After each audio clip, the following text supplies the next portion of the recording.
अस्सलाम वालेकुम, मैं हूं डॉक्टर इरफान अहमद। आप सबको खुश आमदीद। मेरे साथ हैं एहसन फ़रूक, इनकी उम्र 18 साल है। 2 माह पहले मोटरसाइकिल पे जाते हुए इनका रोड साइड एक्सीडेंट हो जाता है और इनका नी कम्प्लीटेड ट्विस्ट हो जाता है, जिसकी वजह से इनका टिबियल स्पाइन का अवुल्जन फ्रैक्चर हो जाता है। 2 हफ्तों तक ये मुख्तलिफ आर्थोपेडिक सर्जन से मशवरा लेते हैं और अल्टीमेटली 6 हफ्ते पहले इनकी एक सर्जरी हो जाती है नी की। अभी आपके सामने ये देखेंगे तो एक बहुत बड़ा कट लगा हुआ है जिसमें नी की सर्जरी हुई है।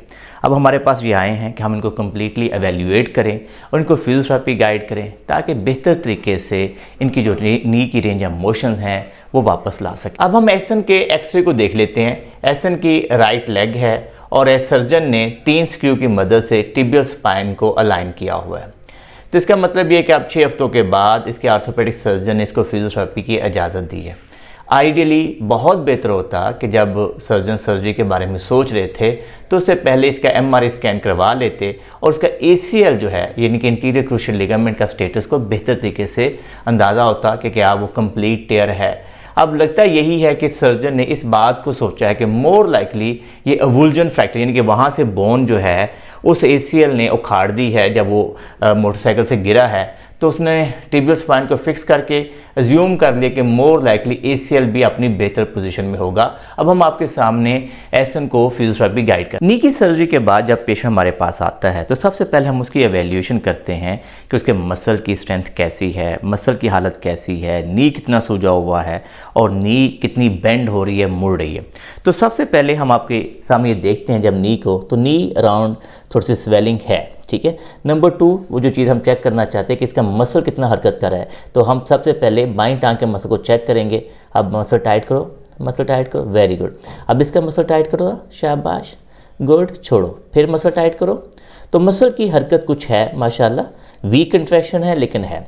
नंबर 2 जो चीज़ हमने चेक करनी होती है कि ये घुटने के नीचे कितना गैप आ रहा है। इसको आइडियली हम पेशेंट को एवेल्यूएट करने के लिए कहते हैं बाईं टांग को नीचे दबाओ ना, दबाओ, देखिए तो वो बिल्कुल नीचे टच हो रही है। अब आप दाईं टांग को नीचे प्रेस करो, नीचे प्रेस करो, नीचे प्रेस करो, तो ये थोड़ा सा खम है जिसको हमें ठीक करने की ज़रूरत होगी। नंबर 3 जो चीज़ हमने चेक करनी होती है कि टांग कितनी मोड़ रही है। पहले आप इस टांग को मोड़ो, शाबाश, गुड। अब आप इस टांग को मोड़ो, फोल्ड करो, करो जितनी मोड़ सकते हो, मोड़ो खुद से बगैर हाथ लगाए, मोड़े, कोई बात नहीं, मोड़े मोड़े, शाबाश शाबाश, ऐसे मोड़े, good, very good, very good, very good, मोड़ते जाएं, ज़बरदस्त। अब इस टांग को वापस ले आओ, ठीक है, गुड। तो एहसन तकरीबन 60 से 70 डिग्री टांग मोड़ रहे हैं। तो एहसन ने क्योंकि हमारे YouTube के ऊपर वीडियो देखी हैं और वो थोड़ा सा फॉलो भी करते हैं, तो मेरा ख्याल है कि एक अच्छा स्टार्ट उन्होंने ऑलरेडी 6 हफ्तों के हिसाब से ले लिया है कि 6 हफ्तों के बाद उनके आर्थोपेडिक सर्जन ने इजाज़त दी है टांग मोड़ने की, लेकिन वो एक आध दिन से इन एक्सरसाइज को कर रहे हैं।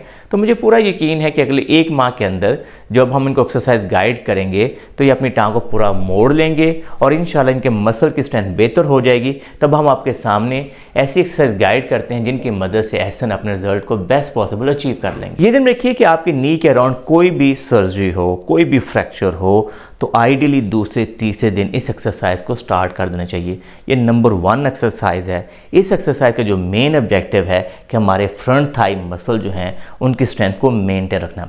ये ध्यान में रखिए कि क्वाड जो होते हैं, जो फ्रंट थाई मसल बड़ी तेज़ी से वेस्ट होते हैं, इनका साइज बड़ी तेज़ी से कम होता है। इसमें हम अपने पेशेंट को गाइड करने के लिए सबसे पहले कि गुड साइड के लेग के मसल को टाइट करो, टाइट करो, शाबाश, फोर्सफुली छोड़ो, फिर मसल टाइट करो, गुड, छोड़ो।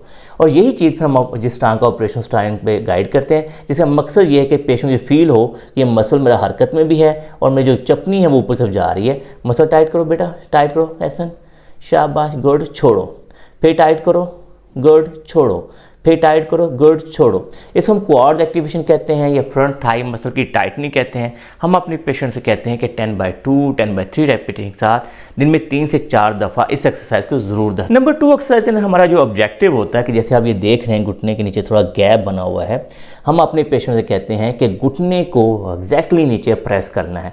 इसके लिए शुरू में हम अपनी पाम जो है वो लगाते हैं, हल्का सा नी को बेंड करते हैं और पेशेंट कहते हैं घुटने को नीचे प्रेस करो, नीचे दबाओ, ऐसा नीचे दबाओ, नीचे दबाओ, नीचे दबाओ, शाबाश, गुड, नीचे दबाओ, नीचे दबाओ, और कोशिश करो कि ये घुटने की जो बैक साइड है वो बेड के साथ जाके लग जाए और उसको 5 सेकंड का होल्ड करें। ये नंबर 2 एक्सरसाइज है और इसका जो मेन ऑब्जेक्टिव है एक तो टांग को सीधा करना और सेकंड हमारा जो क्वाड्स है फ्रंट थाई मसल्स को एक्टिवेट करना होता है। इस एक्सरसाइज को हम नी आइसोमेट्रिक बोलते हैं या नी प्रेस डाउन कहते हैं। इस एक्सरसाइज को भी हम अपने पेशेंट कहते हैं कि यूं ही आपकी सर्जरी हुई है दूसरे तीसरे दिन से स्टार्ट कर दें और इसका जो कमो बेस 10/2 रेपिटेशन के साथ दिन में 3 से 4 दफ़ा ज़रूर दोहराएं। नंबर 3 एक्सरसाइज का जो मेन ऑब्जेक्टिव है ये जो घुटने में जो खम आया है उसको ठीक करना होता है। ये हल्का सा फ्लेक्शन कंट्रैक्शन बन गया जिसका मतलब इसके जो नीचे से काफ मसल और हैमस्ट्रिंग टाइट है। इस एक्सरसाइज के अंदर हम अपने पेशेंट की एड़ी को उठा लेते हैं, पकड़ लेते हैं ऐसे और टांग को खुद लिफ्ट कर लेते हैं और इसके बाद हम अपने पेशेंट कहते हैं कि अपनी टांग को नीचे प्रेस करो बेटा, एड़ी से अपनी एड़ी से नीचे प्रेस करो, नीचे दबाओ और 5 सेकंड का होल्ड करो, फिर आराम आराम से हम टांग को नीचे ले जाते हैं। फिर हम अपनी टांग खुद से अपने हाथों से इसकी टांग को उठा लेते हैं और फिर इसे कहते हैं कि नीचे प्रेस करो, नीचे प्रेस करो, नीचे प्रेस करो और ये ज़ोर लगाएगा नीचे, जितना बेस्ट पॉसिबल ज़ोर लगाएगा और पेन को हम टॉलरेंस में रहते हैं, हम पेन को बढ़ने नहीं देते और फिर आराम आराम से टांग को नीचे ले जाते हैं। इस एक्सरसाइज को भी हम अपने पेशेंट से कहते हैं कि आपने 10/2 रेपिटेशन के साथ दिन में 3 से 4 दफ़ा करना है। नंबर 4 एक्सरसाइज के अंदर हम अपने पेशेंट से कहते हैं कि आप घर के अंदर गाओ, तकिया या कुछ सहत 1.5 लीटर पानी की बोतल ले लें, जो कि मकसद ये कि आपने अपनी पिंडली के नीचे रखनी है। अब यूँ यहाँ पे रखेंगे अपनी पिंडली के नीचे, आप तकिया रख सकते हैं, तो उसका मकसद ये है कि ग्रेविटी की मदद से आपकी टांग जो सीधी हो। तो जिन लोगों को भी नी की सर्जरी होती है उनमें डर ये होता है कि हल्का सा फ्लेक्शन कंट्रैक्चर बनेगा, जैसे कि एसन के केस में बना हुआ है। तो इस एक्सरसाइज के अंदर हम अपने पेशेंट कहते हैं कि आपने एड़ी के नीचे इसको रखना है, फिर एड़ी से नीचे दबाओ एसन और घुटने से भी नीचे प्रेस करो ताकि टांग आपकी बिल्कुल सीधी हो जाए। पाँव आपकी तरफ खींचे रखो आप अपनी तरफ और घुटने से दबाओ एसन, नीचे दबाओ, एड़ी से दबाओ और टांग को बिल्कुल सीधा करने की कोशिश करो और 5 सेकंड का होल्ड करो। इस एक्सरसाइज को भी हम अपने पेशेंट्स कहते हैं कि 10/2 रेपिटेशन के साथ इनमें 3 से 4 दफ़ा दोहराए। और इनिशियली अगर आप शुरू में जब आपकी सर्जरी हुई है और अगर आप प्रेफरेबली अपनी पिंडली के नीचे कोई तकिया रखें, घुटने के नीचे कोई चीज़ ना आए, तो उसकी टांग शुरू से ही आपकी सीधी रहेगी और लाइकली चांसेस है कि जैसे इसके एसन का खम बना हुआ है घुटने के नीचे वो नहीं बनेगा। नंबर 6 एक्सरसाइज के अंदर हम अपने पेशेंट कहते हैं कि अपने टांग को बिल्कुल सीधा ऊपर उठाना है। हम अपने पेशेंट के पाँव की तरफ खींचो, नी को प्रेस करो, सीधा ऊपर उठाओ। अभी एसन क्योंकि 6 हफ्ते हुए हैं सर्जरी को हुए, उन्होंने ये पहले एक्सरसाइज नहीं की, अब हम आपके सामने इसको ये कहते हैं कमांड देंगे कि टांग को सीधा उठाएं और फिर में जो उसकी डिफ़िकल्टीज आएंगी हम आपको बताएंगे उसको कैसे एड्रेस किया जा सकता है। आप पाँव की तरफ खींचो एसन, पाँव खींचो, घुटने को नीचे प्रेस कर लो और पूरी एफर्ट लगा के अपनी टांग उठाने की कोशिश करो, बेस्ट पॉसिबल। शाबाश, उठाओ जितनी हिम्मत कर सकते हो, उठाओ, शाबाश, कोशिश करो, कोई बात नहीं, कोशिश करो, हाँ, टांग उठाओ जैसे उठा सकते हो। तो देखिए जब ऐसे टांग उठा रहे हैं आपके सामने तो उनके घुटने में खम आ गया है, जिसका मतलब ये है कि इसके फ्रंट थाई मसल काफ़ी वीक हो चुके हैं। अब हमने इसको एड्रेस करना है और अब हम आपको बताएंगे कैसे इनको बेहतर कर सकते। तो वो इनिशियल जो एक्सरसाइज थी वो इसको हेल्प करेंगी और दूसरा एक्टिव असिस्टेड एक्सरसाइज है वो इसको हेल्प करेंगी, ताकि आप लोगों में अक्सर जो हमारे पास पेशेंट आते हैं वो इसी सिनारियो के साथ आते हैं कि उनके क्वाड्स के मसल बहुत वीक हो चुके होते हैं। इस मसले को हल करने के लिए नंबर 1 जो एक्सरसाइज हम अपने पेशेंट कहते हैं, पाँव तरफ खींचो, घुटने को नीचे प्रेस करो, ऐसा नीचे प्रेस करो और हम थोड़ा सा सहारा देंगे ताकि ये टांग, इसको हम कहें एक्टिव असिस्टेड एक्सरसाइज। आप टांग को ऊपर उठाओ, ऐसा उठाओ, बिल्कुल सीधा उठाना है, घुटने में खम नहीं आने देना। तो अब ये देखें आप ये टांग को बिल्कुल सीधा ऊपर उठाने के काबिल हो रहा है, तो इसके अंदर हम 50% हम इसको हेल्प करें, 50% ये खुद उठा रहे हैं। फिर ऐसे नीचे लेके आओ, शाबाश, गुड। फिर पाँव तरफ खींचो, ऐसा नी प्रेस करो ज़ोर से, टांग को सीधा ऊपर उठाओ, शाबाश, पूरी एनर्जी लगाओ। तो इसको हम एक्टिव असिस्टेड एक्सरसाइज करवाएंगे और पेशेंट को इनकरेज करेंगे कि 10/2 रेपिटेशन के साथ दिन में 3 से 4 दफ़ा ये एक्सरसाइज करेगा तो विद इन अ वीकेंड ये बिल्कुल अपनी टांग को सीधा उठाने के काबिल हो जाएगा। इसी टांग को उठाने के लिए नंबर 2 जो ऑप्शन हमारे पास होता है, हम अपने पेशेंट कहते हैं कि पाँव तरफ खींचो, घुटने को नीचे प्रेस करो और अब हमने यहाँ पे भी क्योंकि टांग उठाने की कोशिश करो, ऐसा उठाओ।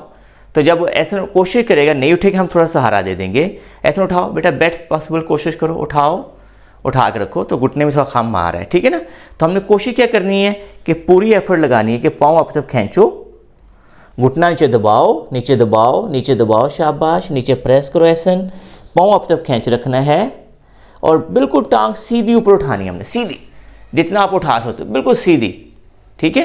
तो इसमें भी आप सहारा लेके अपने फादर का अपने टांग के साथ उठाना है। देखा आपने उठाई हुई है माशाल्लाह, लेकिन थोड़ा खम आ रहा है, ठीक है।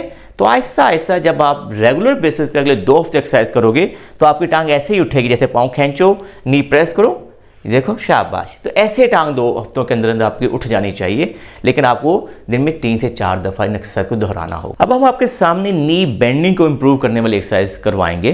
तो ऐसे हम कहेंगे टांग को मोड़ें, ऐसे मोड़ें, शाबाश। फोल्ड करिए टांग को, इस टांग को मोड़ेंगे आप, मोड़ते जाइए, शाबाश। बेस्ट पॉसिबल कोशिश करें ऐसा, जितनी आपसे हिम्मत है, ठीक है।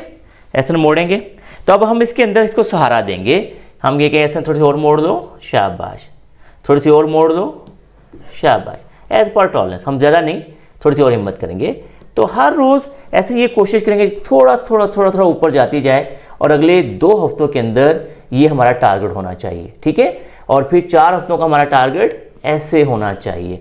लेकिन अगर हम इस एक्सरसाइज को थोड़े से सहारे के साथ हर रोज़ दिन में 2 से 3 दफ़ा 20 से 30 दफ़ा करेंगे तो इंशाअल्लाह अल्लाह ने चाहा तो 2 हफ्तों से लेके 4 हफ्तों में आपकी पूरी टांग मुड़ जाएगी। मोड़ो टांग को, शाबाश। तो बेंडिंग की ये नंबर 1 एक्सरसाइज बनती है कि हम हल्का सा सहारा देंगे, हल्का सा सहारा देंगे, हल्का सा सहारा देंगे, टांग और ऊपर जाए, ठीक है। ये दिन देखिए कि अभी एसन के सिर्फ 6 हफ्ते हुए हैं सर्जरी के हुए, तो लिहाजा नी इतना स्टिफ नहीं है, तो लिहाजा हमें बहुत अग्रेसिव फिजियो करने की इसकी ज़रूरत नहीं है।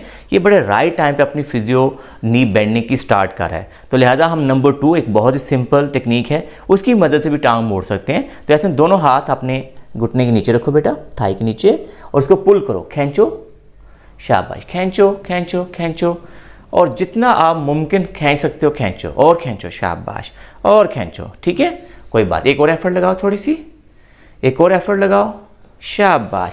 तो यहाँ पे आपको लगे मेरी बस हो गई है, वहाँ पे थोड़ी सी और एफर्ट लगा लेनी है, और आपने खुद गेज करना है कि हर रोज़ ये थोड़ा आगे जाना चाहिए। तो इस एक्सरसाइज को भी आप 10/2 रेपिटेशन के साथ दिन में 3 से 4 दफ़ा दोहराओगे, ठीक है, गुड। नंबर 3 एक्सरसाइज के अंदर हम इसकी एक हाथ से एड़ी को पकड़ लेंगे, दूसरा हाथ इसके थाई के नीचे रखेंगे, और बड़ा जेंटल सा टू एंड फ्रो मूवमेंट करेंगे, ताकि इसकी पेन जो है अननेसेसरी प्रोवोक ना हो, बढ़े ना। तो जब हम इस तरह से एक साइकिलिंग पैटर्न में इसकी टांग को मोड़ेंगे तो उससे भी इसकी नी बेंडिंग बढ़ेगी। ये ध्यान में रखिए कि पेशेंट की पेन का ख्याल रखना बहुत ज़रूरी है। अगर हम अननेसेसरी 6 हफ्तों के ऊपर भी सवेयर पेन इसको कर देंगे, शदीद पेन कर देंगे, तो इसका कॉन्फिडेंस लूज़ हो जाएगा, और हो सकता है कि इसकी स्वेलिंग वगैरह बढ़ जाए और ये दोबारा एक्सरसाइज ना करे, और मे भी अपनी नी को स्टिफ ना कर ले। तो एक तो ये वाली टेक्निक है जिसके अंदर हम बड़े टू एंड फ्रो मूवमेंट करते हैं, 15 से 20 दफ़ा ये करें। इसके बाद दोनों हाथ से कहें इसके थाई के नीचे रखें, और दोनों हाथ से अच्छे पकड़ो, बड़े आराम से अपने हल्का से एज पर टॉलरेंस, ऐसे ईजी वे, जितनी हल्का हल्का इसको छोड़ेंगे।